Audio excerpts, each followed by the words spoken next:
In many tourist destinations around the world, $1 disappears almost instantly. But in Vanuatu, a chain of volcanic islands scattered across the South Pacific, $1 can still buy a hot street snack, a ride through town, and a glimpse into a way of life that feels increasingly rare in the modern world. And the strangest part is, this country measures wealth very differently from the rest of the world. In Port Vila, the capital of Vanuatu, mornings begin with the sound of small buses rattling along coastal roads, market vendors calling out in Bislama, and waves quietly crashing against black volcanic shorelines. Colorful fruit stands appear before sunrise. Fishing boats return while the air still smells of saltwater, smoke, and tropical rain. Life here moves slower than most cities people are used to. But beneath that calm rhythm is an economy built on small trades, local markets, and generations of community connection. Right now, $1 equals roughly 120 Vanuatu Vatu. That may not sound like much. But here, it still matters. At roadside stalls across Port Vila, $1 is enough for a piece of lap-lap, one of Vanuatu's most traditional foods. Made from grated root vegetables like cassava or yam, wrapped in banana leaves, and slowly cooked over hot stones, lap-lap is heavy, smoky, and deeply tied to island culture. For many families, this is not festival food. It is everyday survival food that has existed long before supermarkets arrived. Near the central market, fresh island bananas are sold in small bundles for just a few coins. They are smaller and sweeter than the ones exported overseas, often picked only hours earlier. And then there's tulak, a compact street snack made from minced meat wrapped inside cassava dough and steamed in leaves. Cheap, filling, and portable, the kind of food workers grab before boarding buses or heading toward fishing docks before sunrise. But perhaps the most surprising thing is fresh coconut water. In many countries, coconut water is packaged into expensive bottles and sold as a luxury health drink.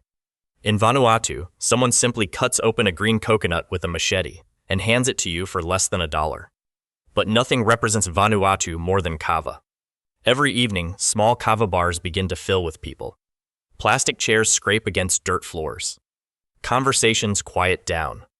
And bowls of muddy gray liquid are passed from hand to hand. Kava is made from the roots of a native plant ground into water. Its taste is bitter, earthy, almost medicinal. But kava is not really about flavor.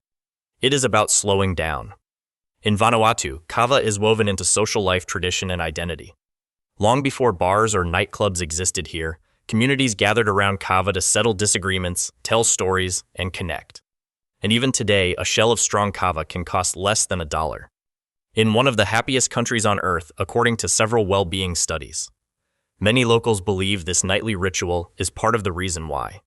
Transportation in Vanuatu is simple but deeply local.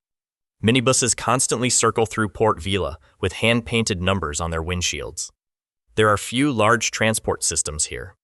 Instead, small independent drivers keep the city moving one passenger at a time. At local markets, cash still dominates daily life. Many vendors do not use modern storefronts. Some simply place vegetables on woven mats beside the road. Mothers sell taro harvested that morning. Fishermen offer tuna directly from coolers filled with melting ice. Children help carry baskets while relatives negotiate prices nearby. This is a microeconomy powered almost entirely by human relationships. People know their regular customers. Neighbors trade food between villages. And in some rural islands, traditional barter systems still exist alongside modern money. In many ways, Vanuatu feels like a country balancing between two worlds. One deeply traditional, and one slowly pulled toward globalization. Of course, this does not mean life in Vanuatu is easy. Imported goods are expensive because almost everything arrives by ship or plane. Fuel prices fluctuate heavily. And outside tourism areas, jobs can be limited, especially for younger generations. Climate change also poses a serious threat here. Cyclones, rising sea levels, and volcanic activity constantly shape everyday life across the islands. So while $1 can still stretch surprisingly far in certain moments, the broader economic reality remains fragile for many families. But in the end, perhaps the most memorable thing about Vanuatu is not the prices. It is the image of people gathering quietly around a bowl of kava as the Pacific sun disappears into the ocean, with no rush, no noise, and no urgency to be anywhere else. Because sometimes, the true value of $1 depends on what kind of life surrounds it.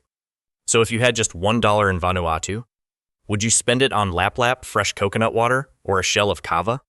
And which country should we explore next?